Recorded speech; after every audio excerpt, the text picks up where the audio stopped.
Welcome to the Real Comic Heroes podcast.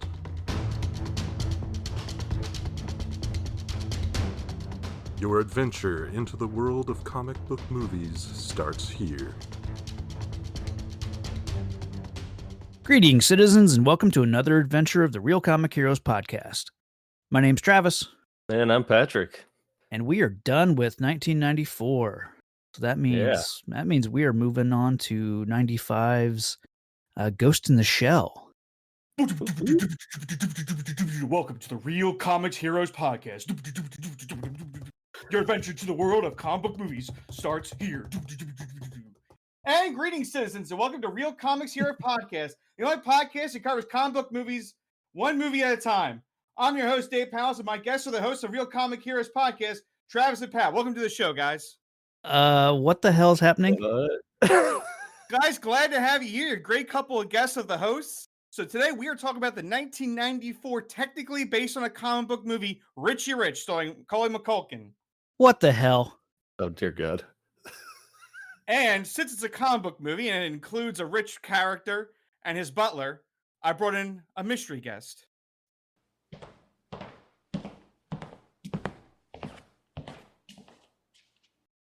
Oh, you want me to go now? Yes, the mystery guest. We all love him. We all know and love. It was me. It was me the whole time. Niall McGowan from BatMinute. Son of a bitch. Hey. And now we got ourselves a comic book movie. Yeah, the world's leading authority on Richie Rich. Myself. Although, actually, that's not true. I have no idea why I'm even here for this. I got roped into it earlier in the week. Yes. To the dear listener, I aggravated Travis and Pat to do it. They didn't want to do it, so I said, "All right, I'll do it." And watching this film, I think this is a hilariously fun family film, and I knew there wasn't going to be a big audience for it, so I tried to ask around the internet, and I said, "Well, the main character isn't much Richie Rich as is Cadbury the butler, and Cadbury the butler and Richie have a great chemistry." And I was like, all right, well, this almost could feel like a Batman film at times. And so that's why I bothered Niall. Asked a few other MXMers in our group who if anyone else enjoyed it. Now, Tabitha said she did read the comics, and she found them fun, so that's good. And I talked with Jonathan of Minute Impossible, who said he was upset that the Rich family wasn't as rich. So that's all the comment I got out of him. But overall, because I think Jonathan Hyde as Cadbury is a great protagonist. I think he's really is our lead, really, over than Richie. I think that I brought it up because he's also in The Mummy. So I brought up to the Mummy Facebook group that I'm in. And yeah, they had a lot of nice things. They all also want to talk about Jumanji. I'm like, yeah, let's not talk about Jumanji. That's a different thing. Let's focus on Richie Rich here. But yeah, overall, I don't think anyone had anything bad to say about this film. And I just think no one's actually revisited this in a while. So I think it's a good... That was my big takeaway from watching it. I was kind of going in like, oh, yeah, Richie Rich. Like I saw this when I was like, 7 or something. And I was like, oh, what's it? And I was surprised that like an hour and a half later, I was like, that was actually pretty good. Like it was a decent... It's not amazing by any stretch of the imagination, but it's like, this is, for what it is a really solid family movie. Like it's just, it ticks all the things it's supposed to tick. Yeah, so I mean, I kind of feel the same way. Like, I had a fun time watching this. I really thought I was going to be annoyed as hell by all the characters, all the kids. I was like, oh, these are just, these are the reject kid actors that weren't filming a Mighty Duck down the street. They were, here in this movie. So I really expected to hate them. I thought I was going to hate the parents. I liked everybody in this movie. I really thought it was pretty fun. The other person I think is kind of like not firing on all cylinders, and it's weird because I guess he's the one that the movie's based around. It felt to me that Macaulay Culkin was a little checked out. That he was just like he's just kind of like, I've done this a million times. I think this is the last part he had before, like as a child actor. I think then he didn't act again until like 2003 when he was like a grown up. Sure. So it feels like, very much less like, he's at the, the peak of a celebrity. and he's getting offers to do these kinds of films all over every day, and it felt to me a little bit like he's just like, all right, like it was a kind of a begrudging lead role, but everyone else like is actually properly giving their A game. Yeah. But yeah, he just felt very much as like, because it's a Macaulay Culkin movie. I kind of feel at this point he's almost tired of being Macaulay Culkin. Yeah.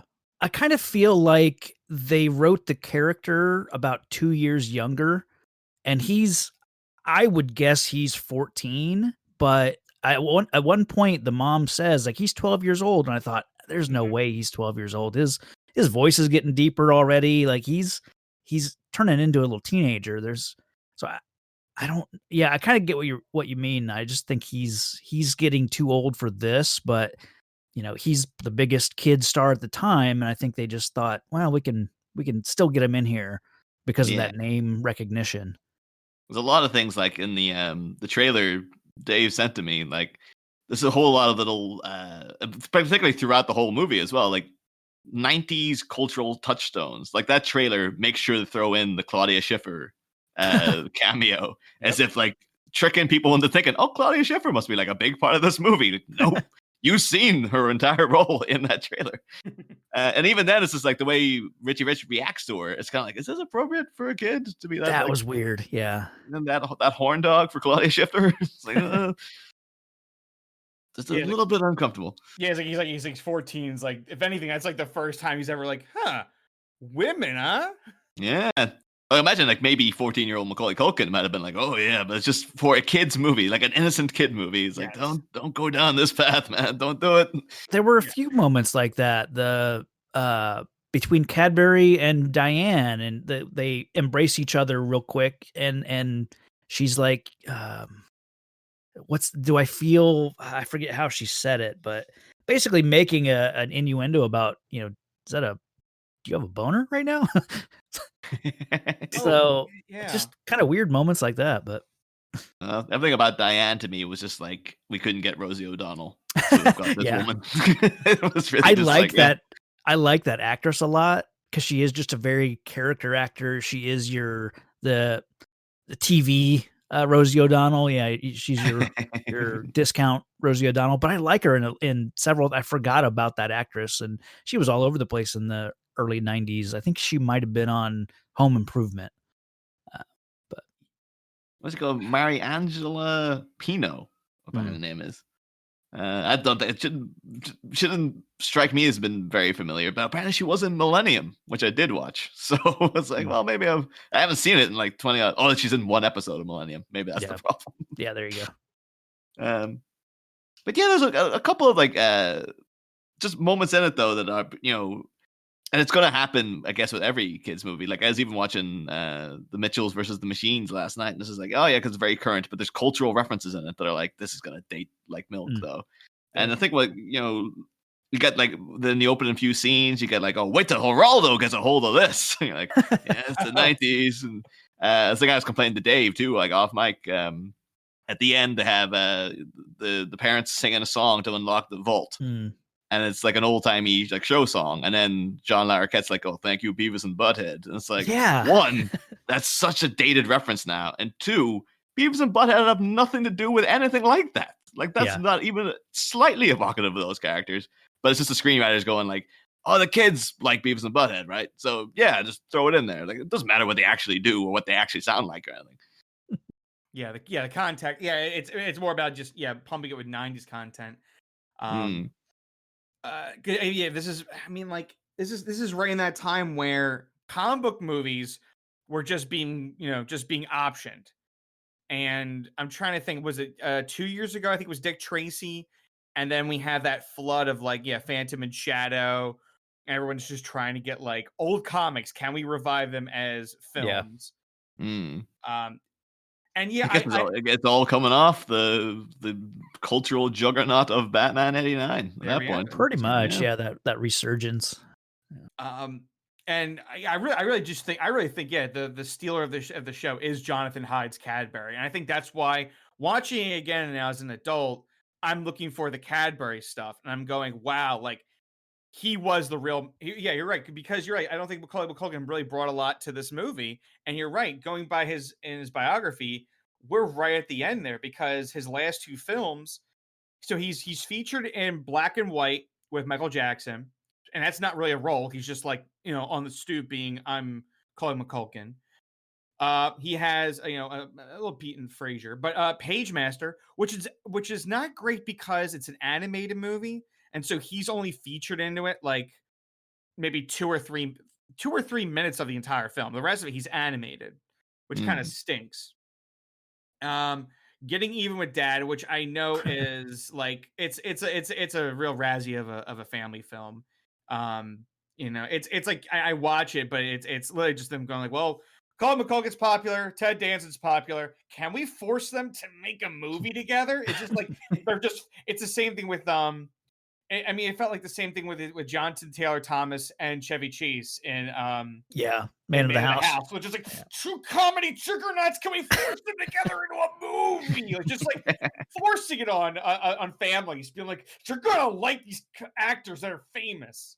Those are the Dante's Peak and Volcano of or Armageddon and Deep Impact of like, okay, we need to put an old guy and a kid together. Who's at the top of their game right now? Yeah. I don't think of it for both those guys. Like that would almost be like the end of them. Sure. It's like, oh, Macaulay Culkin and Ted Danson are gonna like, oh, your careers are gonna kind of go into a bit of a nosedive after. Well, not a nosedive. Ted Danson, he had Becker and stuff, but like, it wasn't the stratospheric, heights of Home Alone and Cheers. It's just like after that, it's like, well, everything's gonna be a little bit downhill after those two projects. And so yeah, so now Jonathan Hyde, for those following along, let's see. So he's a character actor of the 90s. So a year after us, he does Van Pelt and Jumanji. And then he does 2 years after this, he does Anaconda and Titanic, and then 99 he does The Mummy. So he stays doing his job. And yeah, I think that's probably what it was. They realized that, I'm guessing they must have paired him with a bunch of kid actors. Maybe he was stealing the scenes because he's just so darn good. And like they're like, I don't know who we're gonna get kid actors. And we're like, well, we have to strike now if we're gonna get Colin McCulkin because he's the only one who's going to be able to rival Jonathan Hyde's Cadbury. Yeah. Otherwise, the kids are not going to care about the kid. Just to also say, Jonathan Hyde too is actually what I thought was quite an underrated show, The Strain, the Guillermo del Toro vampire TV show. That was solid, yes. Yeah, but he was Palmer, or Eldritch Palmer. It was named after Palmer Eldritch, like the Philip K. Dick book. But like, yeah, he was like essentially like the main villain of that whole thing. So it's like, I never wasn't up until you brought it up there. It's like, that's the same guy. He's been freaking guy from The Mummy and stuff. So he's gone up against vampires and mummies now. He is pretty underrated, I think, in Jumanji, pulling off the double role. And not that the dad is a big role in that movie, but Van Pelt is certainly a fun character to watch, and I like that they use the same guy for both. And before I get into the Jumanji philosophy, I always thought that was the point of Van Pelt. He is your fear, and he has a fear of his father appreciating him. So I was always like, that's like, it's double. It's use the character actor you have who's amazing for both roles, but also philosophy. It could be like, he's fear of his father. And so going on to father roles, I thought I was going to, we're in 2021, we're in the pandemic, we want to eat the rich, we're tired of hearing all these like billionaires, like billionaires, if not trillionaires, going into it with the Elon Musks and the Jeff Bezos. One of the things I really had a tough time getting past is like at one point I think to say that Richie Rich's dad is worth $70 billion.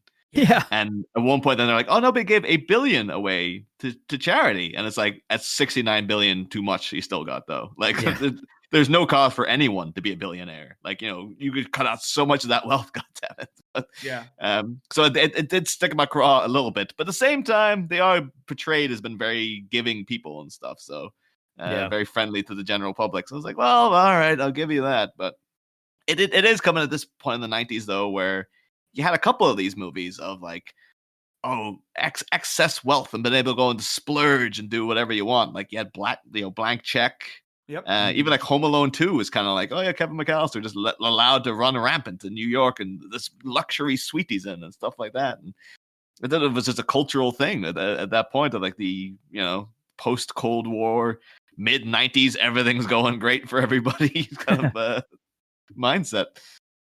Yeah, I was a little surprised at the how likable the parents still were, and they weren't, just rich jerks. I really just assumed that they would be. I really wasn't familiar enough. I'd seen this movie once, and it was like spread out over 2 or 3 days in a classroom. Like maybe it was end of school year, and the teacher didn't want to teach that, the rest of the week, so we watched it. So half paying attention to this movie over the course of a couple days. Like, I mean, how many years ago has that been? So Yeah. I had very vague memories of this movie. And yeah, I just assumed the parents were going to be just rich assholes, and that Richie, I thought, was going to be a spoiled brat, and that he would learn a lesson throughout the movie and finally become a good kid. But like watching it, he's got a good head on his shoulders throughout the whole movie. Like he's really good-hearted throughout the whole thing. And I guess I'm sure the comic is the same way. I'm sure it's very wholesome in that way. So yeah. I'm kind of quite baffled as to what the 1960s Richie Rich comic would be about. Like, was he always going on kind of crazy adventures with like lasers and climbing over Mount Rushmore and stuff? Or that's what's his name? With the kid with the dog. Who am I thinking of? Who goes on adventures? Tintin? Is it yeah, is it Tintin? And he has Probably Benji as his an Indian best friend. Is that who is that the same? Or is that different? Oh, you're thinking Johnny Quest. Johnny Quest. But like it's another thing where it's just like this kid, they just have the time and the money to do adventures, and you're never like, are you actually doing like look good stuff, or just for the sake of the fun of it? But I maybe another thing that made the parents like good was that it sounded like the Rich family had many different investments, because he says he loves a socket wrench, and he has a lot of interest in helping the United Tool American tool economy. So I'm thinking it's definitely they came from just some kind of American machining background, which is great, because a lot of our real world billion trillionaires, they're all just like tech guys who have like no emotion to like the human strife, and they just seem like weird robot people. Whereas, Mr. Rich seems warm, everything he talks about. And then when they talk about, countries needing loans, I think was very funny. Was that like, oh, which country needs financial help? Oh, this one, sir. Yeah. And then when we cut to him, the president, he's describing the idea of like debt. Yeah. That's what you have come on, debt. I love it. The president, you just have this president character like, oh, okay. I think it seems so affable, like Mr. Rich, because even like the scene where like Richie's born, like it feels as if like the whole staff of the house are kind of part of the family, where he pops out to tell them what's happening and stuff. It does come across as a very caring person. And should also mention, though, would be remiss if it didn't bring it up. Of course, that's Edward Herman, who would famously go on then to be Lorelai Gilmore's dad in the Gilmore Girls, where he was essentially playing a kind of rich asshole. Although you could argue that Richard Gilmore had his warm, lovable side as well, but he's a bit more, a bit more unlikable in many instances. But it's that character though, because even from the trailer, I was kind of thinking, okay, this is going to be actually a beat from Batman '89, where like they've got the really long table where they're having dinner and they have to phone each other to talk to one another. And I was like, oh, it's going to be one of these things, like the family's so distant they don't actually care about Richie and stuff. But it seems like no, he's always is trying. Like the parents always are trying to bond with Richie, but they just are busy. They've just got other stuff going on, and it's like there's never a lack of love. It's just more of a lack of time together is the issue. Yeah, but I think it introduces John Larroquette very well, or it's just like Richie already has suspicions about how like creepy John Larroquette's character is, as Van Doe, which I looked up. The Van Doe family is another rich family, so they're essentially like they're the Cobblepots of this universe. They're another rich family who don't like that the riches do a lot of goodwill with their money. They're like, yeah, well, you need to hoard your money. They're very Scroogey. He's a Snidely Whiplash character. I mean, Yes. he's just one scene away from literally mustache twirling. Oh yeah. Yeah, Pat. Like, when was it? Like, is it were you young when you watched it? Like, is this the first time you've seen it as an adult? Like, Oh no, I was what? This 94, so I was Yeah. like 12 or 13. So it was a big deal to me because he was Macaulay Culkin and he was Yeah. huge. So it was like somebody my age doing stuff. So I just watched it by default, I think. I should say that Patrick hasn't just been ignoring us the entire time. His internet went down and he's just joined us. So he hasn't been like just silent the entire time. Yeah, no, I had to give Richie a call and see if he could loan me a few bills for the internet. Mr. Rich, the internet's down. Yeah. His dad link They went knew I was down. going to talk crap about this movie, so Yeah. they tried to silence me. I wonder if you could do like, they could redo Richie Rich now, but essentially his parents are Elon Musk and Grimes, Oh, Mm. and then you just have that just like that, because that would be a fascinating movie to see because everybody hates Elon Musk. So Mhm. it's like, well, could you even pitch this movie to a modern audience? It's like, it's about a billionaire child. Yeah, I And don't it's know just that like- this would work today. Like nowadays, it is. We are too much in an eat the rich kind of mindset where it's like, unless it's about the rich family getting torn down, I don't think anyone wants to see it. Yeah, the 1%'s not exactly the hero today, Mhm. unfortunately. But you know, It's gotta be something with Joel Silver. Like Niall and I were talking about earlier this week how like it seemed like Joel Silver just, I don't know, maybe as a producer just had the magic because nothing against the director, Donald Petra. You know, How to Lose a Guy in 10 Days, Miss Congeniality. I'm not saying he does Okay. bad movies. He does the general audience like feel good, you know. Yeah. He's Yeah, a okay. fine working man director, but I'm very curious if it's Joel Silver that makes sure these extra scenes, like Keen Bean is such an like a fun, warm version of Q. Like when he's walking Yeah. Richie through the lab, it's like, oh my god, we're doing the Q lab from James Bond movies. Yeah. It's perfect. Like we get to have that fun as kids. We're always like, wouldn't it be fun if a rich kid had gadgets? He definitely felt I assume he is straight out of the comics. He felt like very much like an Archie Comics kind of character. Just he was a cartoon character in this movie.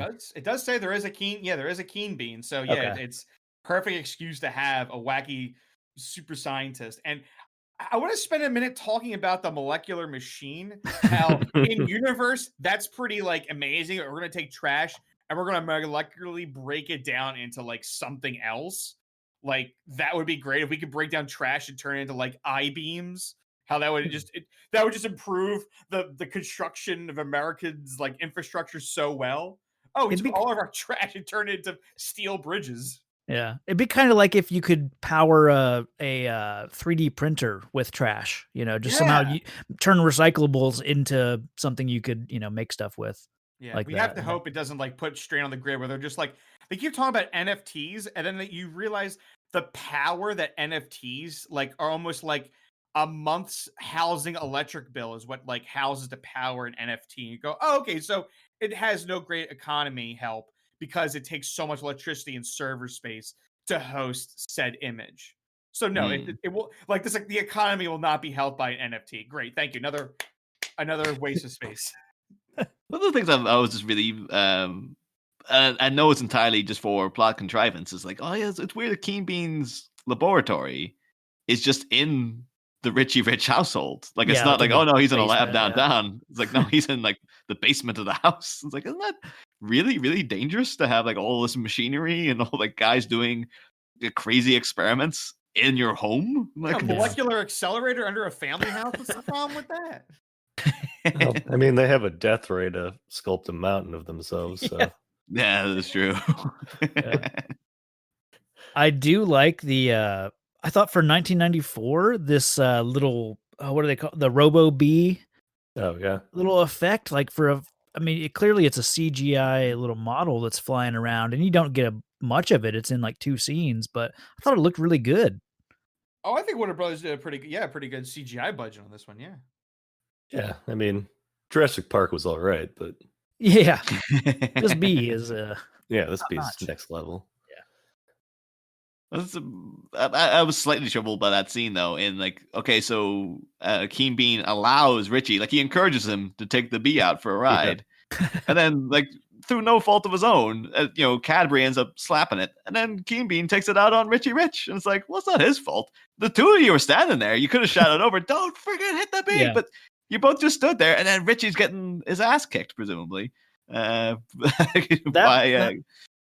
I'll say ass kicked. I'm fairly certain it'd be probably the situation if he ever touched Richie Rich, then like he would never see the light of day again. Yeah, His parents make sure of that. That beat really, it legitimately made me laugh when it's buzzing around Cadbury and he just smashes it. That really got me. I like that. Luckily, they had a backup bee. Yeah. Yeah. I assume it took a billions to make the bee. Oh, we can bang out another bee. We'll use a molecular machine. We'll turn it from Ben to bee. No problem. It's like the second Death Star over again. It's like, yes, we finally constructed this machine. Like, oh wait, no, we had another one we were building anyway at the same time. Nice. That's awesome. But what's the thing? I am kind of curious though. Like, if I'm sure that you think it'd be a thing they would have attempted in comics, but I'm sure like there's rights issues up the yin yang. But just the idea of like, if Bruce Wayne's parents hadn't been killed, would he have just been Richie Rich then? Like, is this the lifestyle we're seeing? Had like they not gone out to see Zorro that day? There was like no, and it's just like, oh, Bruce he just wants friends, and like he's because everything else about it is like, oh yeah, the snooty butler and the incredibly wealthy parents, but they're quite benign and very benevolent as well. That they go out and they give a lot to the public. They seem to be billionaires of the people and all this kind of stuff. It's like I'm kind of curious, is like that ever would have done like a comics crossover where Richie Rich's parents die and see what happens to him. Richie Rich becomes Batman. Yeah. That's a good Elseworlds little. Or like $sign Dalmatian man or something. That's the animal that burst through his window. That's what was happening with that dog. Were they dying the dog that it had $signs in its fur, or was it a matter of grooming, or like something had to go on there where like that's not a naturally occurring thing. Like, one of those people is like breeding. Keen Bean probably figured out how to genetically make spots look like dollar bill signs. Oh my god, yeah. Oof. Think of all the horrible mutant, dogs that weren't up to snuff. There's one that was close. It was a question mark though. Edward Nygma just having the ball time of his life with that dog. I'll take that one. And a big plot point around Dad Link, which is our first real talk of like GPS coordinates. Like, I don't remember any films like that were not like spy fiction talking about GPSs. It was such a big deal. So many elements of it now that would have been like mind blowing in 1994. We're even like, oh my, you could just, it's like a video phone. What is this? Yeah. Like nowadays you watch it, it's like, oh, is this? Yeah, that's pretty easily done now. Like, you can track them anywhere in the world. It's just find my phone or find my friends. I have to say that the rich parents, like they coped well out in that boat too. It's like even Joe versus the Volcano, as wild a fairy tale as that movie is, kind of made it look like, oh yeah, these people are going to die on that raft. Whereas they used to like, oh, you can leave them out there for a couple of years to come back fine. That is a good question. Yeah, I'm saying, like, how long do we think now that they were on that raft in Richie? Because the amount of magazines that passed by. Yeah, yeah. I'd say conservatively 3 months. Oh damn. Yeah, I mean, it takes a while to get a magazine up and published and sent out, and he's like, turned profits in every business unit they have. I mean, he's done some work. I guess I was thinking like a matter of weeks, but when you think about the magazine timeline, that makes sense. Yeah, I mean, I like how the parents just they edge closer and closer to just complete madness out on their little raft. I really appreciated that when she's I better go get changed. Well, luckily their disaster kit's just booze and caviar. Yeah. So Yeah, booze, caviar, and dresses. I guess that's they had gotta help. razors and shaving mirrors and stuff as well. It's like, oh yeah, they're giving each other haircuts and all this kind of stuff. Very good. Yeah. Yeah, in movie time, it was probably like 5 days. Yeah. So let's talk about the villains now, because we talk a lot about here. So we have John Larroquette as Van Doe, who is their capitalist accountant who wants to essentially he wants Ferguson. He's conscripted Ferguson, the head security, into blowing up their plane, and they were going to then do a hostile takeover of the Rich Foundation, and then he was just going to pocket the entire funds to then buy a small country. I was shocked at the notion that they were about to off the parents, and I didn't see it coming that they were just going to crash land into the ocean. So I thought, are they about to off Richie Rich's parents? Is that the way this story goes? Like, does he spend the rest of the movie like as an orphan and have to figure out his way?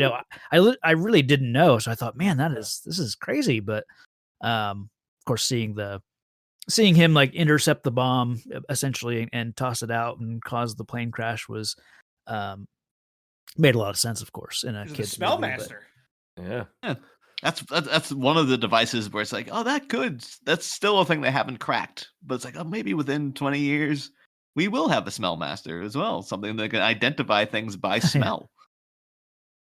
It's like, I can think of a million uses for it right now. How about this one? It takes the queen's mind off of her children. I like that. Oh yeah. Timely. Yeah, there's some good timely bits here. The fact that Cadbury was worried about was it Regina and the other kids that they're not vaccinated yet. Yeah. That's what those other kids though. Like, I think I remember even having this thought like back in '94, where like it's like, oh, so the richest kid in the world wants to play with you.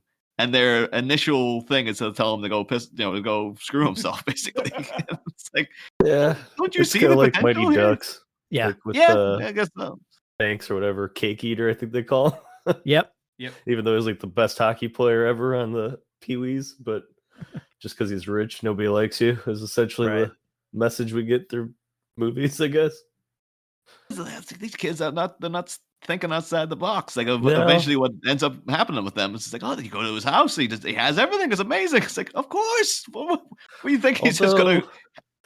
I guess Richie's a little dense because he thinks they want to bet 10 G's instead of $10. Yeah. I mean, read the room, dude. Yeah. Because the school that he went to that Bruce would hypothetically go to if he wasn't brooding, like it was just filled with they reminded me of the main characters from the bad guys from Trading Places. They're just like they're rich and everything's extravagant. And why would I do something if it wasn't for money? So yeah, he's surrounded by these guys. Luckily, he doesn't turn into a jerk like they do. But yeah, he has like no concept of $10. And it's a real the Arrested Development joke of like, oh, it's one banana, Michael. How much could it cost? $12.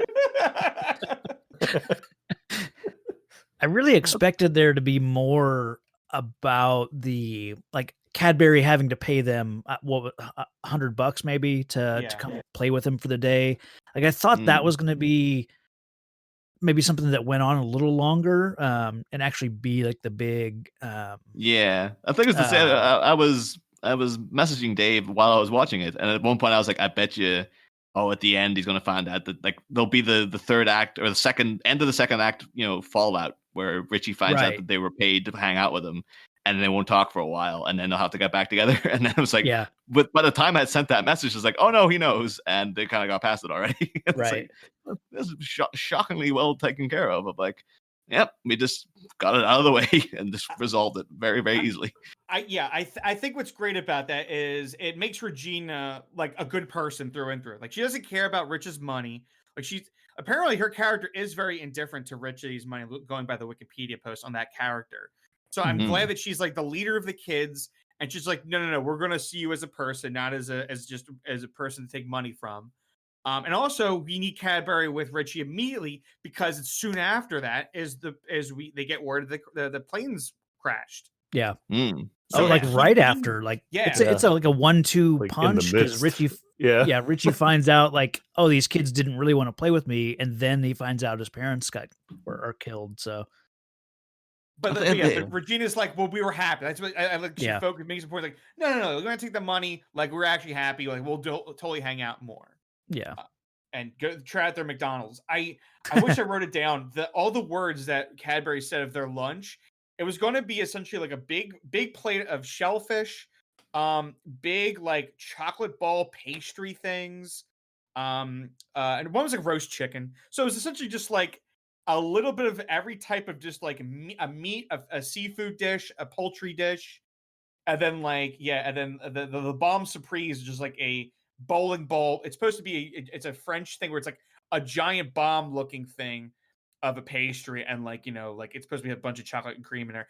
I had to assume at some point the bomb surprise was like used in a Batman comic to like try to kill like Bruce Wayne or something at like a birthday party. Like Alfred's like, my bomb surprise, there's a bomb in it or something. I'm pretty sure at the end of Diamonds Are Forever, that's what Wint and Kid try to assassinate Bond with on the cruise ship or whatever they're on. I think he says it's bomb surprise, and he like lights it. I think it is an actual bomb underneath the thing. So perfect. Oh, actually, speaking of bombs and whatnot, though, Dave, I thought you would like to know that Stephanie Lineberg, who played like the girl leader of the kids, she was in Blown Away, apparently, a movie I know you like with Tommy Lee Jones as an IRA terrorist. Like as I watch it, I'm like, I'm giving this movie way too much credit. It's like it's schlocky, and like she's in it, but she's even younger, so she has like less of a role. But yeah, I mean, if you want to watch Bridges like do like an Irish accent, I mean, go right for it, Niall. It's people attempting Irish accents out the wazoo. I think we talked a lot about Tommy Lee Jones in that BatMinute Forever season. It's like whenever we got into his valiant attempt to do an Irish accent. It was like that honestly is best left unsaid, Tommy. Yeah, it's Tommy Lee Jones like trying to do Joker and that character again. There's your Batman Forever Two-Face role. Yeah. But I thought also another thing though, in talking about like how the food featured in the movie, and of course you get like the kind of classic plug McDonald's moment. There's a lot of the same joke in this movie where it is just like, hey, don't fat people like eating? They go to that well so often. They do. Whereas they've got two characters where that's the recurring joke. Like, not one, but two. Yeah, three, because then apparently the one of the security guy, he's all about that Twinkie, It's it is a weird, like you said, it's a weird well to keep going back to, but and then they make a fat joke when they're talking about trying to save the candy bar industry, because Richie's drinking a lot of chocolate milks and a lot of chocolate milk like floats. Like a lot. Like I go like, man, like I think I clocked him at like maybe 8 or 10 in this movie throughout the entire film, whether it be his younger versions into the Macaulay Culkin version. It was like anytime he's drinking, it's always a chocolate milk with like either ice cream or whipped cream on top. And then he goes like, gentlemen, we got to cut the fat, like as there's another chocolate milk next to him. And then it's like, the executive branch, they all take pay cuts. And then it's like, we got to help the candy bar industry. I will bring my friends in to eat candy bars and tell us which is the best candy bar to make. So big kids love candy. It's sweet. Yeah. The thing is, like, I was immediately jealous. I was like, I wish I could suck back the chocolate milks as much as this kid, because like if I had one of them now, that would wipe me out for the day. And the sugar crash from it would annihilate me. Yeah, and if I have like 2 or 3, I'm gassy now. Oh great, now I got a bunch of lactose in my stomach. I'm gonna be farting all night. Great. Yeah. The thing is, if you're going to do those jokes, it's like, okay, well, maybe Keen Bean's enough, because Michael McShane can take it. Like, he's, an adult man who probably has, he's mined that for his own comedy, in the past as well. And, of course, great comedy performer that he is. And I mainly know him from Whose Line Is It Anyway? over in the UK, he used to be on that all the time. And then it was only after I was like, oh, the Office Space is it's the same guy, keeps popping up in these things. But he'll always be Friar Tuck for me. Oh yeah, Friar Tuck too. Yeah, fantastic part. Even that was when they did the toys for Prince of Thieves coming out. Yeah, there's the Gamorrean guards. Yeah, to swap the heads on them. It's pretty harsh on Michael McShane, but the thing is, like, so you can do it with him. But then that little kid is just like, "Yep, you're getting hired because you're the fat kid," and then all the jokes around you are just gonna be like, "Hey, doesn't fat people like eating?" It just feels that's like one of the beyond all the '90s references. That's one of the things nowadays. I'd be like, I don't think you'd get that in family movies to be to that extent. Anyway, I think they're probably like, you got to dial all this way back. Well, a few years later, you get the family comedy Heavyweights, which is all about fat jokes. I don't know. Maybe it's only now, like in this current year, that people will be like, all right, maybe don't do that anymore. But yeah, it felt bad for that kid. Just like, yeah, this is your role, man. Like this is that's who your character is. Yeah, but, there were a few weird beats for a family movie in this. Like the Claudia Schiffer part, where they're behind her and like. That made me curious as to does Cadbury always do his exercises with Richie, or is it only because Claudia Schiffer is the one? That was my guess. It wasn't Arnold. They definitely make reference to whoever the other guy is. That he's history. Like the fact they said Arnold, I'm assuming it's supposed to have been Arnold Schwarzenegger. Oh, jeez, Louise! God, how'd that go over my head? Yes, yes, that's definitely it. I was also a bit curious as well at the end when the laser takes out the giant rock face of the mother's nose, and she's like, "Oh my god, I look like Michael Jackson." Yeah, I was like, Macaulay Culkin's friends with Michael Jackson. Yeah. MJ probably went to see this movie. Was he just like, hey, what the f? Don't swear! Oh my god! What podcast show have you ever seen that had swearing in it? What? Yeah, that was a surprising shot at Michael Jackson. That you wouldn't think that at that time people were making fun of him or using his looks as something to take shots at. But yeah, that was like a fresh joke, because I'm trying to think like his. That talk was like around that early 90s when he was getting all that like facial work done and stuff. They're like, he doesn't look like this. He's got it's a very fresh take. I mean, if anything, it looked better at the end when they looked like they were almost the Munster cast. They look like there's something out of the Munsters or Frankenstein's creation. I was like, I like this aesthetic look. The joke now that the laser just cut them all up. Well, luckily Ferguson's like the worst shot ever for a security guard. I really want to talk about this. Like, he and all the henchmen that they hire are totally okay with, like, we're going to kill this family and we're all somehow going to take the money, but clearly Van Doe's going to take a lot of the money. Like, this is not like I'm getting references. We're going to talk about it. There's definitely Hans Gruber vibes by the third act. There's definitely Die Hard feelings here. But it's just like the Joel Silver's seeping through right there. Yeah. Well, and just clear, heavy-handed North by Northwest, references. And I guess at one point, I think it's Van Doe is watching TV and he's watching basically that end scene of North by Northwest where they're on Mount Rushmore, and of course it ends on Mount Richmore. The security guy who watches the cameras, he watches. Oh, was it him? Okay. He watches Three Stooges and North by Northwest, the plane scene. So yes, they are clearly making reference to it. That's a long ass shift if you're getting through North by Northwest. That's how I felt watching it for Jim. I should mention as well, though, Dave, though you pointed out to me as well, like the scene of Larroquette in the elevator, where he's kind of singing a little bit, and he it kind of gives a little look to the rich parents. Like, that does seem to be a direct reference to Die Hard of Hans Gruber and I think Mr. Takagi. I think he's humming 3 notes of Ode to Joy. He's like, bum, bum, bum. Like, he does that. I'm like, that sounds like a da na na na na. Like, it just sounds like he's doing it. And I'm like, he's like embraced it now. Like, Van Doe like goes, yeah, I am like Hans Gruber. I'm like, you know what happens to him, right, Bob? But wouldn't be surprised though if that was like a bit of Larroquette improv, because on set he might have been it's like, oh, it's a Joel Silver movie. And it's like, oh, the guy made Die Hard. This is all very Die Hardish, isn't it? And that he was just on set, started doing that, and they're like, you know what, that's cute. Yeah, we'll keep that in. Maybe in 25 years' time, someone will pick up on it. And it's like, oh, there you go, it finally happened for him. Yeah, I don't know. I wasn't a huge fan of not Larroquette, but Larroquette's character, I guess.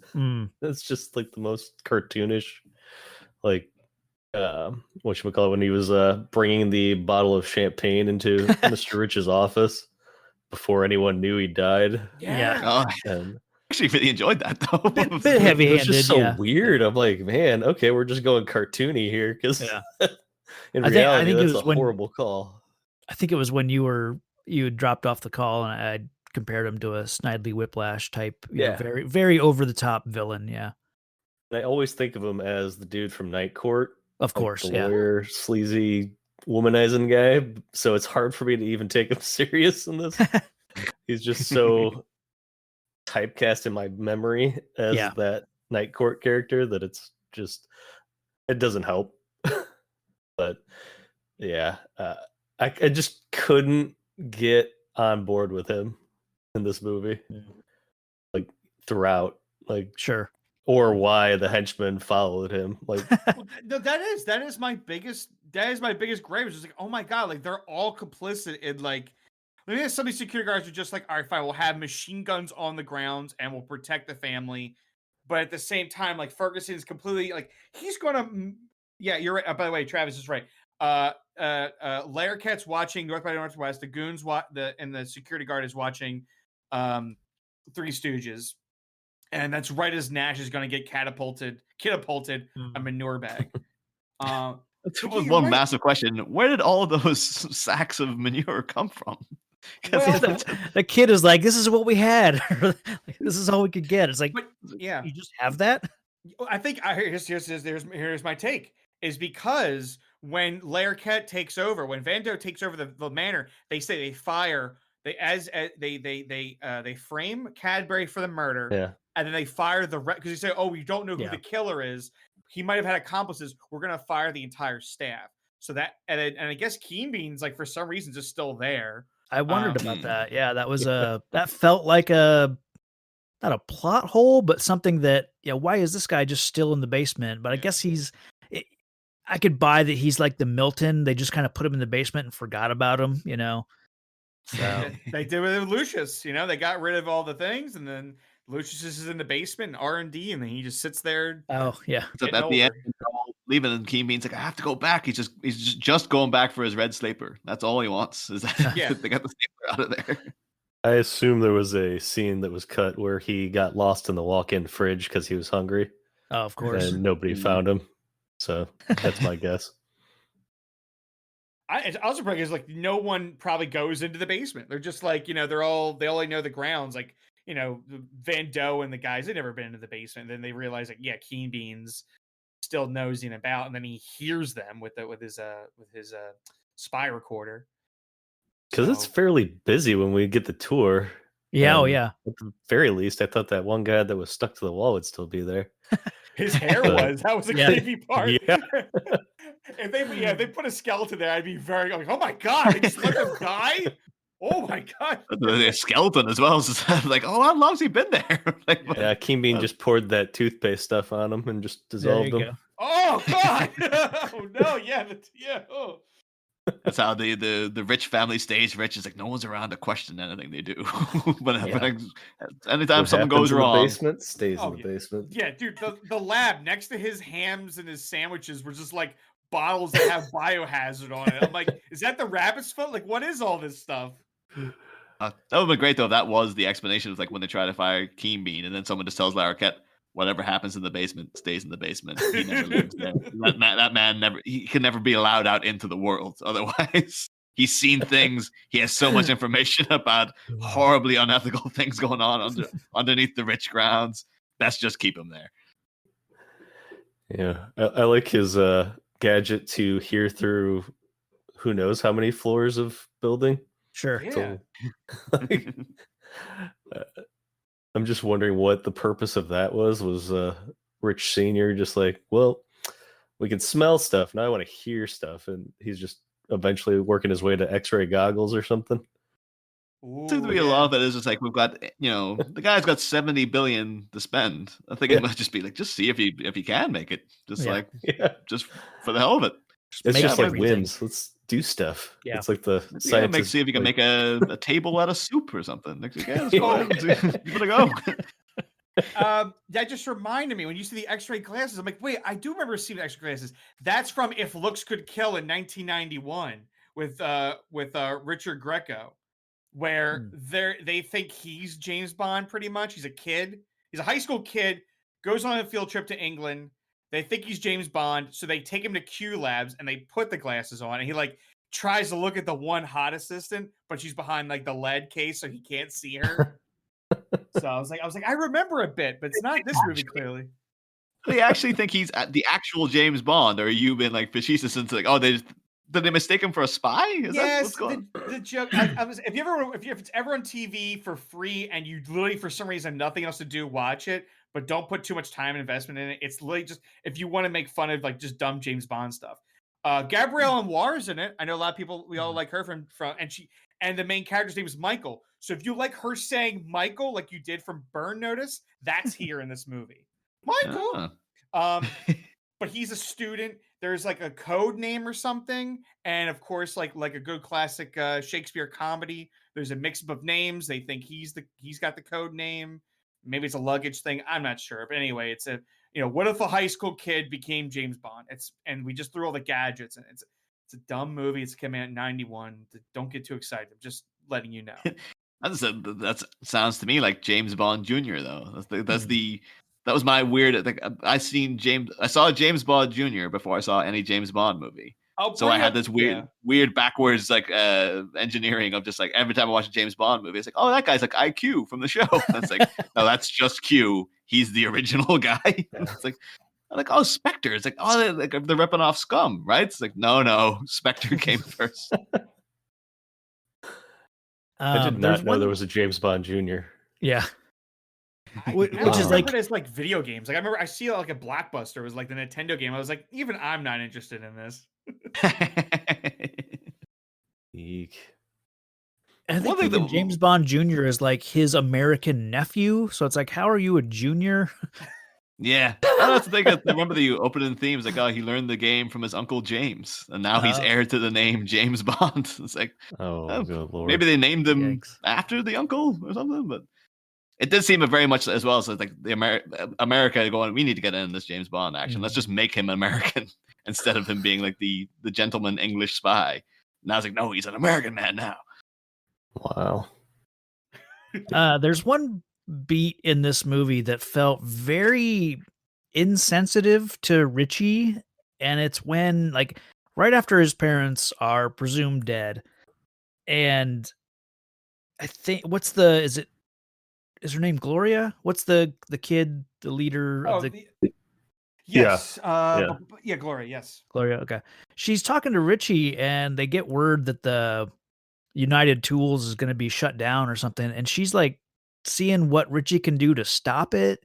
It's like, this kid's parents just presumably died. Like, he needs to focus on that. Like, it just felt really weird to like kind of dump this in his lap of like, almost like, how could you let this happen? Yeah, it's like they needed him to get to the act 2, which is like him in the boardroom, and they were like, well, what does Richie know about it? Well, he knows that United Tool, like him and his father were like big on saving that company.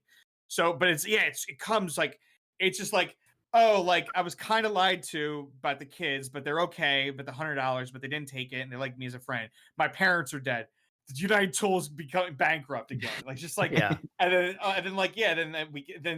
we get to like him like going, okay, what do we do?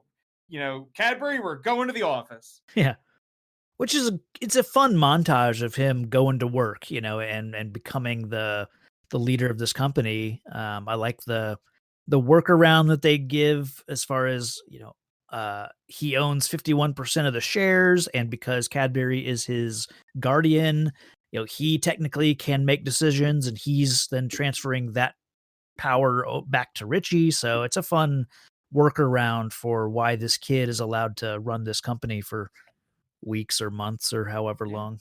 I'm sure that's a lot more work than they put into Carrot Top's chairman of the board, What if Carrot Top was the CEO? I was recall, though, chairman of the board, they did have I think a lot of that was just a basis for prop comedy for Carrot Top, where you just made a lot of... But it was just more like, think up crappy, crazy inventions you could have made. Kind of like a bit in the Richie Rich vein. But yeah, it was mostly just like, he's made a surfboard that's also a hat or something stupid like that. We'll say that the one joke of this, the whole movie really sticks out to me is again, one thing I'm stunned that it's in the trailer and it even makes the final cut of the movie. When Richie Rich is declared the sexiest man alive. Yeah. On the front of one magazine. That felt another one of those. Is this a step over the line? Because I think it was just a joke in general that that sexiest man alive was in itself a joke. Yeah. Because it was like everything was like, who's the sexiest man alive? And then I think they just put it in there for pop culture reference. And yeah. I don't know. That is a great question. What is the... Okay, it looks like from some half-ass internet research here. Looks like Mel Gibson in 85 is considered the sexiest man alive. Then they go to Mark Harmon of NCIS fame, Harry Hamlin, JFK Jr., Connery in 89, Cruise in 90, Swayze in 91, Nolte in 92. Pear... Nolte, yeah. I mean, like, Nick Nolte in 1992. I do not know. A big lug Adonis with a heart of gold. That's what they cover. He's coming off that was a grim year for everyone. Like, everyone had a rough time in 1992. Things that did not age well. 93, we got a pair, Gere and Crawford on the cover. Crawford, Richard Gere, power couple. Now, the reason I get to this is 94. For some reason that this movie is considered to come out, and so Richie Rich in 1994 is considered sexiest man alive as a 12-year-old. 94 did not have one for some reason. They never picked one. In 2015, the magazine's editorial director has retroactively bestowed it upon, and I might have already told you, but Pat, you want to take a guess? I'm going to go Richie Rich. Macaulay Culkin. You're going to go Culkin. All right, Niall, do you know? The sexiest man alive in 1994. Yeah, they said in 2015, they went back and said this person is definitely the sexiest in 94. For 94, Alec Baldwin. Ooh. Okay, good guess. Okay, Travis. I'm going Travolta because he'd be riding that Pulp Fiction wave. That's another good guess. You are it's actually Keanu. That makes sense. Yeah. And by the way, in case anyone's asking, yes, Brad Pitt's 95, Denzel's 96, Clooney's 97. Riding high with Batman and Robin in 97. Harrison Ford gets it in 98, by the way. Harrison Ford finally gets it but in 98. And then they give it to Richard Gere again in 99, which I'm like, okay, there's no one else came out. Then they give it again to Brad Pitt in 2000. Pierce Brosnan finally gets it in 2001. And Affleck in 2002. So anyway, and Depp's like, there when you said Richard. It's like, they didn't give it to Richie Rich again, did they? But I just kept going through the list. So I was just like, they started looping it. Finally we're starting to see, now we're seeing the next wave. We see Jude Law, 2004, McConaughey, Clooney again, Damon, Jackman, Depp again, then Ryan Reynolds. And we get the next wave of actors. Bradley Cooper's 2011, Channing Tatum 12. So I was going through the list and being like, you could kind of see popularity and stuff. But it was just something they were looping it again. It was always like, look, these are sexy middle-aged men. I'm not going to say they're not, but it's like, was there no actor at the time that blew anyone away? We went back to the well with Gere in 98. Yeah, if they're going to retroactively bestow this on somebody, they missed an opportunity and should have put Macaulay from his Haggard days on the cover. Yeah. His Party Monster days. Yeah. That's just a missed opportunity. Yeah. What was happening in 94 though? Where they're just like, it's gonna be bothered printing it this month. Yeah. That is a weird, weird year to just be like, nah, we're not going to do it this year. Was the competition just too hot? There are like so many sexy men around. Tragedy or something? Like that's what I was thinking. Like if it was 2001, I could see maybe we won't do the tone deaf thing of saying such and such person is hottest. You know, I don't know. That's weird. And then maybe at one point they were thinking maybe we can give it to Macaulay Culkin, and then finally someone stepped in and went, "No, for the love of God, do not. It's not even a man. He's a child for Christ's sake." Yeah. A 14-year-old, but he's playing a 12-year-old, as we were saying. It's very uncomfortable. By the way, just for a second argument, because of 2015, I'm guessing they gave it to Keanu because. God, 2015 was like knock knock, but I guess it's John Wick. John Wick's 2014, a lifetime ago, by COVID standards. Wow, it's one of those things. Now you're coming up like 3 years away from 10 years of John Wick. Like, it feels like it came out like yesterday, but yeah. At the same time, we had 2 sequels, which also feel like they came out like mere hours ago. Yes, they felt so like bam bam that I didn't feel like any time had passed. But yeah, time has. We're all getting older, and none of us have a vault of a mountain to lock all our trophies in. Yeah. Well, speaking of sequels, this movie did get a sequel. We got a straight to video. Oh, really? One. Yeah. Shockingly, Macaulay nor anyone else returned for it. Huh. It was some kid called David Gallagher, who apparently was in Seventh Heaven. He played Richie Rich. Oh, okay. Keen Curtis was Cadbury, but don't really know him either. But there were a couple like notable names. Eugene Levy played Keen Bean in it, which is like, I would say it's a step up, but it's kind of a real like, oh yeah, Eugene, him and Michael McShane. It's like, those are 2 very, very well, very talented comedy actors. Like, so that's a. And then Martin Mull played the dad. Martin Mull from the principal in Sabrina the Teenage Witch back in the 90s. Oh yeah. Nah. Apparently he's a well-known comedy actor, but like I know him. Oh yeah, Mr. Kraft from Sabrina. Did Ben Stein return as the professor? I don't think so. Not that I can see. That was a fun little surprise. I don't know if you'd call it a cameo, but now you would. But yeah, I liked seeing him. God, we were really into Ben Stein. I don't know why. Oh man. Yeah. And Gloria was played by Michelle Trachtenberg. In the second movie. So that's although at the sense, I wonder now though if Michelle Trachtenberg hadn't been in Buffy, would anyone remember who she is at all? It's like she might be in the same level as the original Gloria. But in my heart, Michelle Trachtenberg will always be known in Mecklenburg with her father's Iggy Pop. Like they'll always Pete and Pete. That's fair enough. Actually, yeah, because that and Harriet the Spy. Yeah, and that's she probably would have had more. She was a Nickelodeon kid, right? Like, or I might be confusing her like history with Amanda Bynes. Yeah, like I know that they're separate people, but their careers I feel like are about the same. I don't know. Not later on. Well, yeah. I mean, early days, like as a kid stuff. Yeah. I can read because the full title of the sequel is Richie Rich's Christmas Wish. And the storyline is after getting blamed for spoiling Christmas, the richest kid in the world wishes he had never been born. Unfortunately, a wishing machine invented by Professor Keenbean picked up the wish and made it come true. Now Richie finds himself in a parallel world where his only hope is to find Professor Keenbean and his wishing machine so he can turn things back to normal. Like, okay, that's God. These several elements jammed together. Yeah. Wow. Yeah, it's like they're doing oh my God, why can't I think of the name of it? Wonderful Life, obviously. Yeah. And a wishing machine. God, Keenbean a wishing machine. What a now box. It's like I'm thinking of just seeing the reaction to like Wonder Woman 84, where like a wish stone is the main MacGuffin in that movie, and the world went, "What?" It's like a wishing machine. What is this? I guess actually mid-90s that would have flown because you had like a simple wish and Aladdin and stuff. But nowadays, like wishing.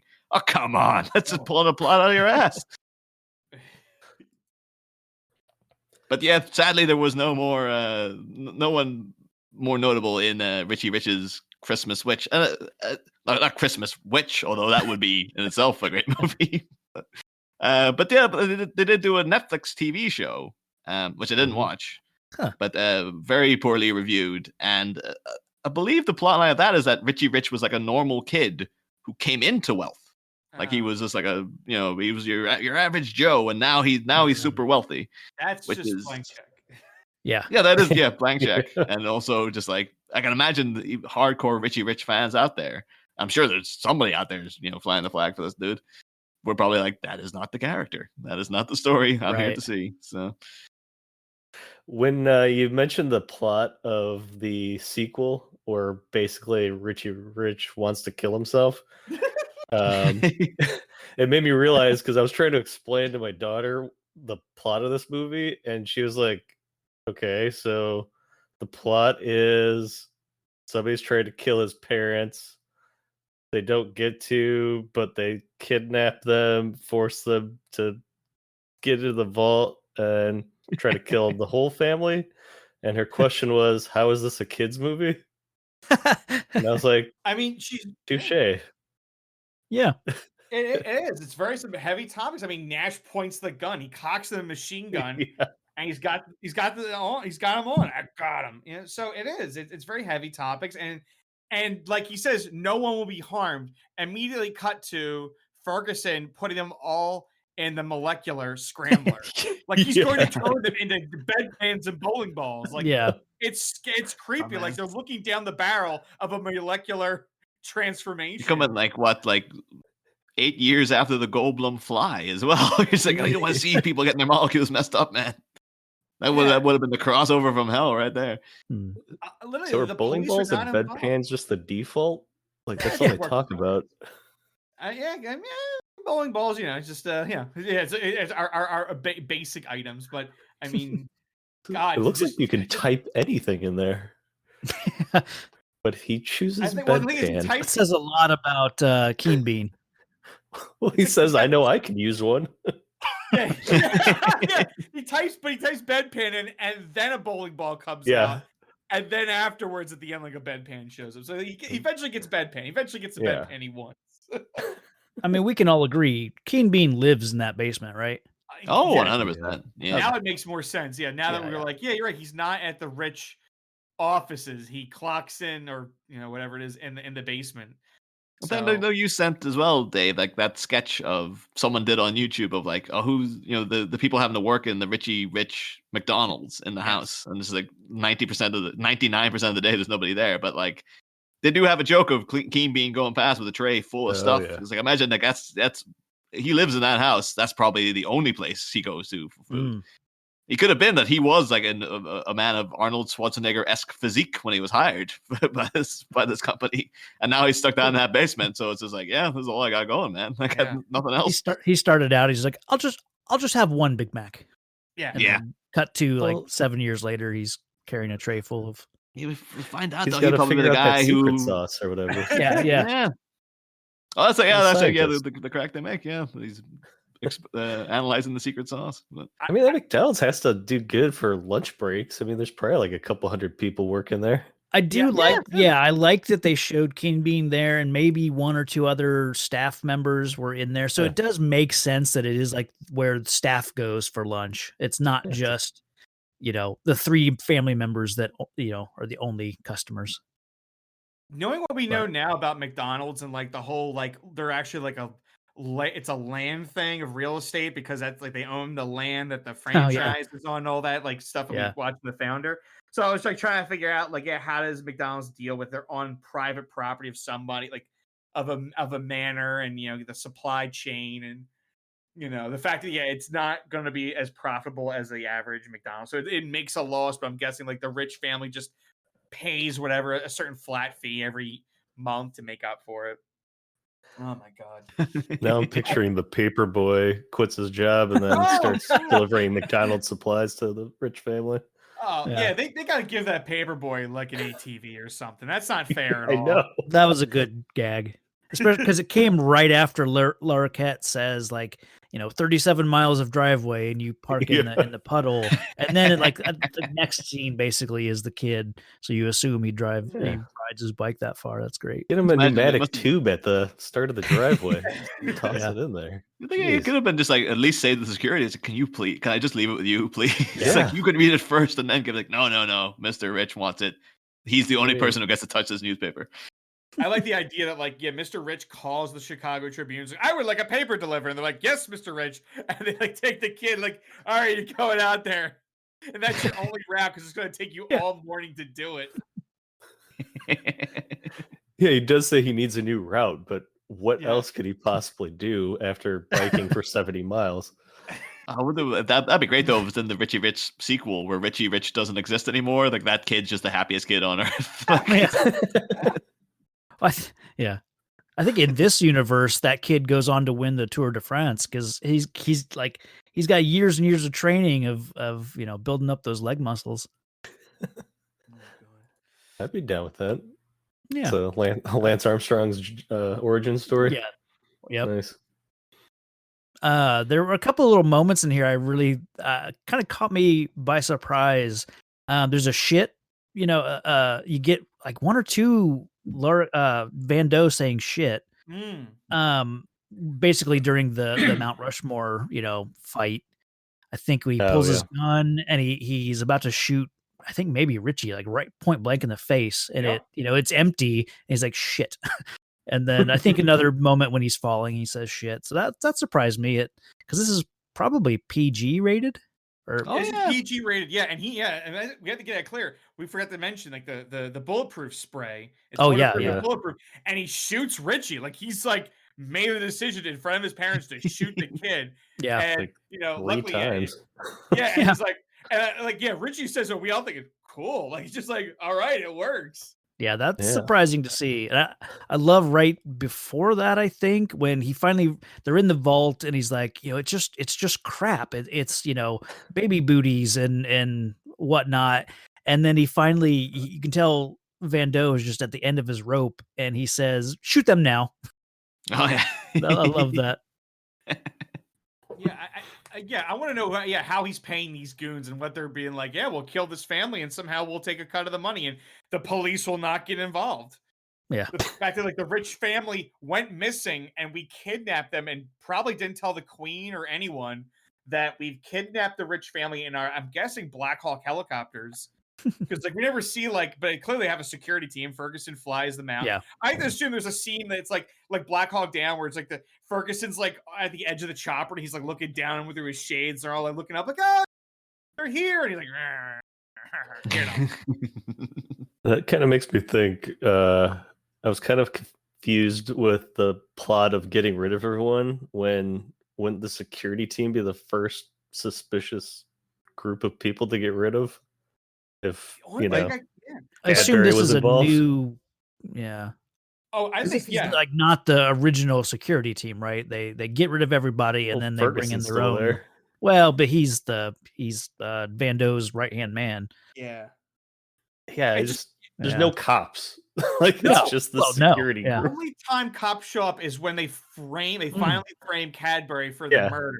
Yeah. And the cops are then break into the boardroom. But you're right, the cops don't get involved in any. They're never asking any questions. There's no Columbo character walking around the manor.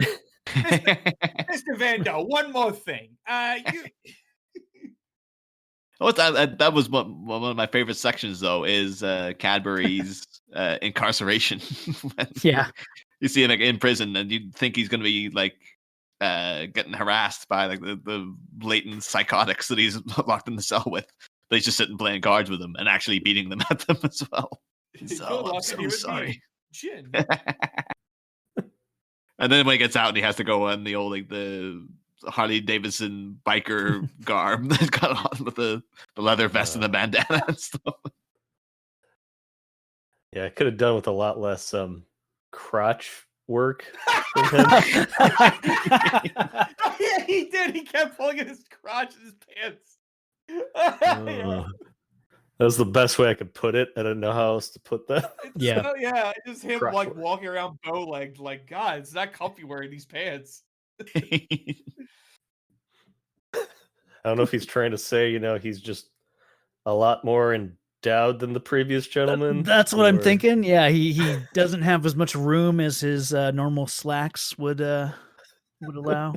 It's that He's Spider-Man back joke in. in the elevator where he's just like, "Oh, I'm Tobey Maguire, and my crotch gets really tight in these pants." And you're like, "Oh, I don't think about that, Toby. Toby, I don't want to think about your junk like that." Oh man. But yeah, so as we get to the finale, one thing we actually haven't talked about that Richie does like is baseball, which is another like 90s staple of like good-hearted Americanism. You're just like, oh, they like baseball, and that's him and his dad bond over baseball. And now his friends are part of his baseball team now. He's not just like playing with just like Reggie Jackson over for training. Like, yeah, they're actually having the what are they called? The United Tool Tigers. That was the baseball team at the end. Yeah. I assume that we see is it one or two people from I'm assuming the real Yankees probably making a cameo here. I don't know baseball enough. Okay. I wouldn't know. Gotcha. Okay. I don't think that pitcher, because he says pay pitch. Pitcher, yeah. So it's I like to think that Reggie Jackson's and the other guy are like they're on the Yankees, and they come out and he goes, "I'm not gonna remember your name. I'm Reggie Jackson. I'm not gonna remember your name." Yeah. I'll call you pitch. I think that I know so little about baseball that when Yeah. they referred to him as Mr. Jackson, I thought like, oh, that must be Shoeless Joe Jackson, Oh I my discovered God. died in 1951 or something. So I was like, oh no, Brandon's a very different man. Yeah, Mr. October, Reggie Jackson. I don't think he was still playing at this point. He would have probably retired a little before here. That's probably why it was probably easy to get, because he's like Sure. retired, and like he's making the Yankees look like in good light, so that's why he probably is allowed to wear the Yankees outfit. Yeah. I will say though, the last lines of the movie during that baseball game very clunky to me, because like they just had like now he truly is the richest boy in the world, and you could just leave it at that. But then the mother has to go, he has friends. And you're like, yeah, I get it. Like, I'm not an idiot. Like, thanks, Mom. I think it should have been the other way around. She should have said, I'm so happy he has friends now, and then have him say, now he really is the richest kid in the world. Something like that, where it's just like, end it with that. Like, that was what he needed. His riches weren't the wealth. His riches were friendship. Yeah. I like that beat at the beginning where he's looking at them playing baseball, and it's like he just wants to go play with them. And then the kids are looking at, I think, him taking off in the helicopter, and they're like, man, that kid has it all. So it's a very, grass is greener on both sides, from both points of view. So I like that at the start. I think it's really, he just plays catch with Cadbury. He does the training out in the yard, and then he plays catch with Cadbury because his father's out and about doing business stuff. So yeah, it's him just being like, oh my God, Pierre's my age, because I love the fencing did help a little bit at the end with the sword when he took out Van Doe's gun hand. But yeah, most of the dorky fencing friends at the school, they're not his friends. Yeah. That scene was a little bit funny, but seeing the other kids, it was very eye rolly, like how ridiculous the one kid who gets the drink spilled on him, like he's I love that kid though, because it was just like, oh, this guy is just swinging for the fences right here. Like, you need them to be crazier to make Richie go, oh, that's how normal Richie is. Yeah. He's surrounded by these goofballs that all want to talk about business and economy and stuff. And he's like, no, just hang out, be friends. Mm-hmm. I like the one kid that had the plan about bribing, and then he couldn't. Ben Stein's like, it's illegal and against the law, and he's like, well, I'm only 12, so I can't be held liable. And he's like, good point. That's the thing though, because this is a at the end of the day, like what are the reviews for this movie? It's quite lowly rated. Is the thing. I think it's at like 20% or something on Rotten Tomatoes. 24%, 5.4 on IMDb. It's like, but the thing is, like, it is pretty solid though. Like, it's all right. I think it's the Macaulay Culkin effect. I think there were such high expectations put on it that it was kind of doomed to fail. So I think it just got harsher. Reviews. What year? This must be right around the same time that they did the Dennis the Menace Ooh. Yeah, I think that also was 94. Yeah. Or Okay, because maybe trying to bring those old properties, cast Oh, a yeah. modern, cast it up modern, and yeah, that one I think I probably like Little that one better. Rascals? Yeah, there you go. Yeah. Oh, actually, Dennis the Menace was 93, and Wow. it is rated better. It's got 27% on Rotten Tomatoes Wow. and 5.6% on IMDb. So Who was technically, who was the kid in that? Nobody. Okay. That movie, someone called Mason Gamble. Yeah. But I have no idea who that is. But no. The Little Rascals was 94 as well. Okay. That's another ancient thing that kids at that time didn't really care that much about. Maybe that is. Maybe it was just family like precocious kid burnout. I think because the Little Rascals to me is just a joke from The Simpsons of like, oh, Mo was it in the original Little Rascals, and for a long time as well. Beyond this movie, The Simpsons was also my go-to for Richie Rich, where they're like, oh, I think Casper is the ghost of Richie Rich, and maybe Richie saw how empty the pursuit of wealth is and took his own life. And it's like, oh my God. that's a pretty dark way of looking at it, but. In many ways, I think that's like a respected fan theory now. Like, oh yeah, that stands. Casper is the ghost of Richie Rich. Nice. Well, what year was Casper? Maybe 95? I think that was 95. Yeah. Yeah. I guess that's the same thing too, isn't it? There's like old 95. property from the early 60s that no modern child cared about, but you're getting a movie of it. Flintstones was probably 93, 92 maybe. You got the Sergeant Bilko coming on the line then too.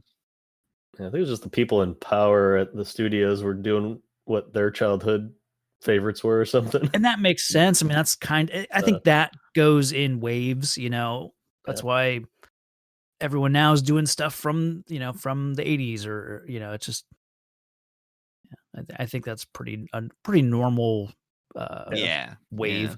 Yeah. Oh man, yeah. I watched this. I was telling you guys I was watching the latest season of Are You Afraid of the Dark? And they do a seance to see the girl who was a ghost, and they go back to her room in the 90s.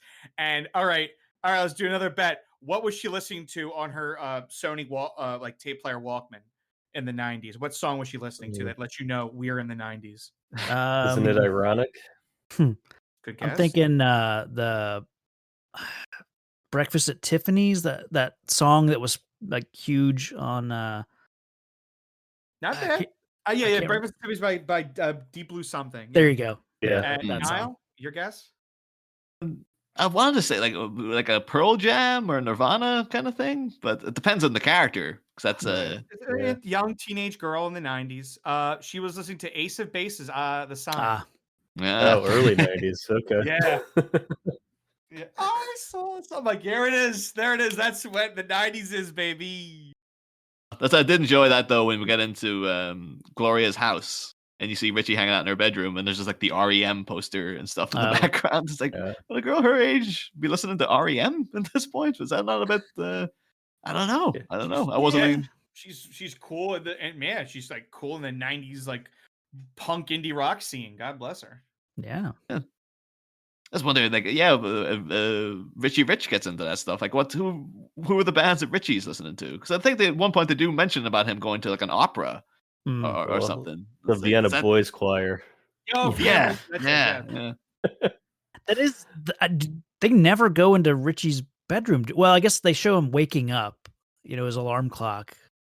Or is the dad link in the basketball court? Is that his bedroom? Yeah, that's the whole thing. Bedroom. Okay. It's bed, basketball court, dad link. Okay. Yeah. But he doesn't have any posters. Right, yeah. No. And the TV is like in the cabinet in the corner. Yeah. It's the classic like pull the cabinet doors open TV. Yeah. Who would Richie Rich listen to? 94. I don't know, like would he be listening to like Andrea Bocelli and like just other baritones and tenors? Yeah. I'm guessing he's gonna rebel and go a little Green Day, maybe. I think post Glory, like post Glory, he's going to. Oh yeah, he's going to listen. He's going to turn on like alternative rock stations, definitely. Yeah. Although you think he might legitimately be listening to Michael Jackson as well, because that was that's true. Yeah. For all we know, Michael Jackson might like live down the street from him. Yeah. I mean, honest to God, like if he wanted to do a legit sequel, it would probably be him like he would like become like a record producer in the, you know, that's like the sequel is like he becomes a record producer and he's like trying to make the next 90s pop star. Maybe he's the one behind all the boy bands. Oh, You want to make it so it's like Josie and the Pussycats. He's Lou Pearlman. Cross with Richie Rich. Oh, Yeah, it's just Richard Cadbury just like snap their fingers like you got it, you got the talent. print that album now, baby. I could just have it be headcanon that Gloria, growing up with Richie, he gives her a lot of his wealth, and she's actually the Parker Posey character in the Josie and the Pussycats movie that they made. So it perfectly blends to me. All right, I like it. Yeah, why not? so And Cadbury's like a what do you call him? What do you call the guy who's in that? Alan Cumming. Alan Cumming. Yeah, he's like the son of Cadbury. so did you guys when I watched it as a kid, I obviously didn't think about this, but watching it now, I was just like taken how close to home this is for Macaulay Culkin from a character standpoint. Being like super wealthy and not able to have real friends kind of thing. That might be a contributing factor to why this was like his last movie for a while. Because yikes, a little too close there. It does, Yeah. It becomes meta. This is like the Black Star of Except he didn't Macaulay have loving Culkin's career. parents, so that's a little darker for Macaulay, I guess. It's hard to imagine actually a Richie Rich sequel that, you know, it doesn't go in a dark direction, because like, yeah, you know, I suppose the happy ending of if these kids stick around, then yeah, he is able to open up and let more people into the house and stuff. Maybe he'd live a more, you know, well balanced they'll life. stick around. You know, Yeah. but, As long as the money's Like there. gravy train. Yeah. Who needs the $100 when he's spending thousands and millions on you playing? Yeah. All right, so I mean, I guess I feel fulfilled that I was able to hostage take all of you and talk about the 1994.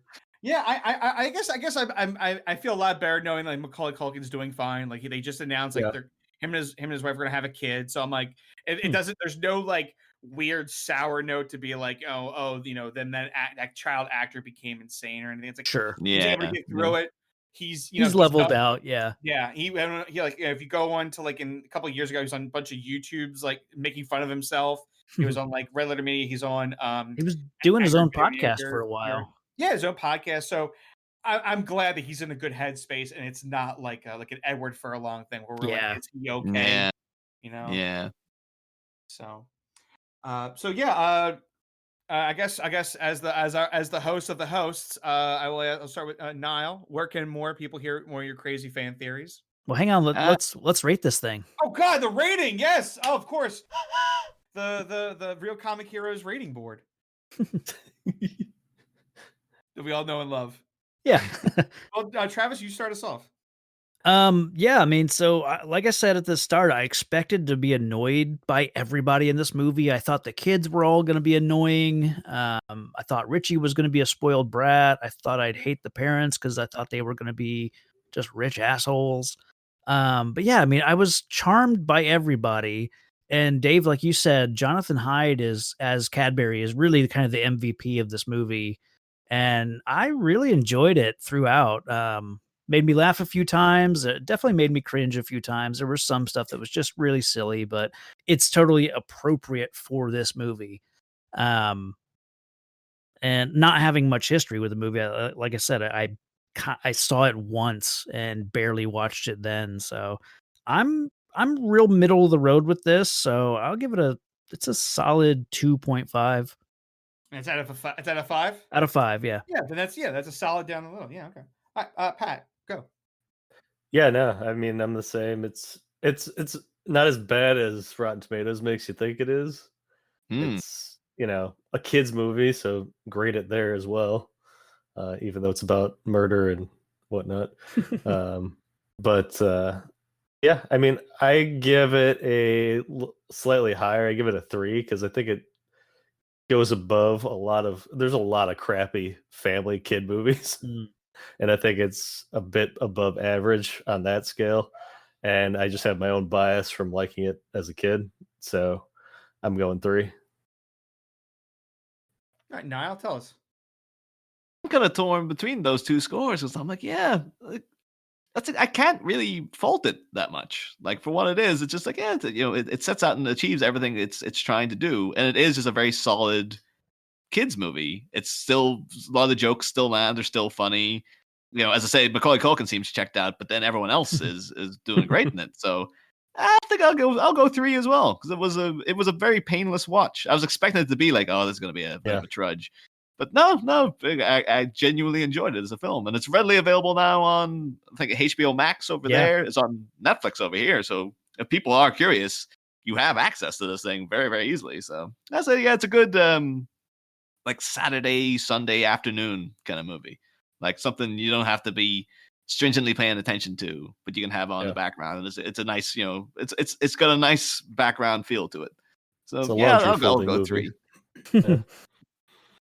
Yeah, I think all your thoughts I've definitely echoed them. Just where we stand, like if for some reason we're putting Home Alone on this, I would put that as a 5 out of 5. Sure. I think every year I can watch it with my parents. And when I have kids, I can watch it with them, and like there's no problems I find with it. I think it's solid. So I'm gonna rate this like 2.3. Like I'm almost leaning toward 3.5. Like, and honestly, Bungie into the Mummy, like you could just do like link some of these actors. You just want a Jonathan Hyde marathon. That's what you're after, Dave. That's what I want, a Jonathan Hyde marathon. Yeah, just go right in. Yeah, like I would say like skip Titanic. That's like for the adults. Like kids don't want to watch the 3 hours of the romance and stuff. But definitely go to Jumanji into the Mummy. You'll have a ball. So where do you land? I say I'm going to put the 3.3. I want to give it just a little juice over 3. Just a little juice. I'm leaning closer to 3.5, but I don't go. So I will say right in that 3.3, 3.25, just a little bit of extra keen bean juice. So that's a 2.95 average. So not bad. Oh yeah. I think of a lot of '90s family movies that you roll your eyes to. I think this is one of the few ones you can still watch and enjoy, which I think that's good. Test of time, like this, the fact that we're in this whole like, oh, I'm so tired of hearing about like how Elon Musk and Jeff Bezos are buying a planet or some nonsense. That we can like see a rich family as the protagonist and like be with them and not be like, oh, I can't wait for them to meet their ends. Speaking of 90s kids films, I was watching this on the Tubi app, which is like a free movie app for streaming. And the movie that was coming on right after this was Little Giants. Oh. Which I had not watched in like a bajillion years, about a ragtag football team. Yeah. Oh, yeah. I was thinking Little Monsters when you said that, but yeah, no, I watched Little Giants a few times. Yeah, I mean that's another like answer to friggin' to the Mighty Ducks, where they're like kids love sport movies, and to a point we did. Like we watched the Big Green, we watched Angels in the Outfield and stuff, where it was like kids and sports, they're fun. Yeah. So they had a formula. That was the 90s in a nutshell. A formula. You had boy bands, you had kid movies, action movies. They had it figured out in the 90s. They knew exactly what needed to be done. Yeah. Patrick, I'm curious what your daughter thought of this, because you watched it with her, right? Yeah. Entertained or just confused? I think she was a bit confused. Mainly about the bad guy. Okay. Because she didn't understand his plan. I like your daughter already. I think that's very smart. Because watch as a kid, you're like, haha, he's a bad guy. Now you're like, yeah, what is the plan? So I get credit to her. I thought he was rich already. Oh. And then she's like, what is he hoping to get? More money? Because he's already got a lot of money, because she saw like his big limo where he came to the thing. And I was like, good point. Also the rich want to get richer, I guess. Like, welcome to capitalism, honey. Also, Larroquette I think he kind of gets off. Like you do see him in like the Prison Orange, but he's out like cleaning up the rich family gardens. Like this guy shot a kid. Like he should be in the Yeah. like, the deepest, darkest dungeon, It's kept right away from there. all light. It's like I- he's Yeah, He's an absolute that's scumbag. attempted murder right there. Like, Yeah. he should be doing grounds. He should be in solitary. yeah. Yeah. Again, that's capitalism for you. Because he was already rich. Maybe Yeah. he's like, yeah, I'm able to buy my way into a lighter sentence. He did tell the guard to fetch. So Yeah. Yeah, guard with a shotgun. Hey, screw, go fetch. so he's learned his lesson. He treats people better now. Right. Yeah. But yeah, no, it was just confusion about the bad guy. Gotcha. That's main. But she liked the the goofiness. Sure. Right on. All right, so now I want to ask our guests today where they can find more of Niall and your fan theories. We just got to know. I'm over on BatMinute mostly, where it's just a podcast where we analyze and scrutinize the Batman movies from 1989 onwards, 1 minute at a time. And I'm not too sure when this is going to air, but like we are deep into recording for Batman and Robin now, so that is ready to bloom. Oh, baby. To chill audiences around the world. Yes, he's saying the lines. But yeah, and you can get that in all good podcatchers. It's on Spotify, and you can find us on Facebook at the BatMinute Listeners Cave. Once again, it's been restored. Are you sure? Yeah, now it's back. It's back, baby. You're never gonna make that mistake again, are you? It'd be great though. This next year, we're like, oh god damn it, I forgot about this. Leprechaun 2, baby, back in the hood. And yeah, we're just on Twitter, Instagram, all that good stuff. But always we have a good time over there. So yeah, hop on over if you would so wish to do so. Thank you very much, Niall. And yes, folks, if you were not as aggravated as me as Travis and Pat were for stealing their show, you can find me over at 5 Minutes of Mystery, where I'm talking about the 1999 superhero comedy ensemble Mystery Men.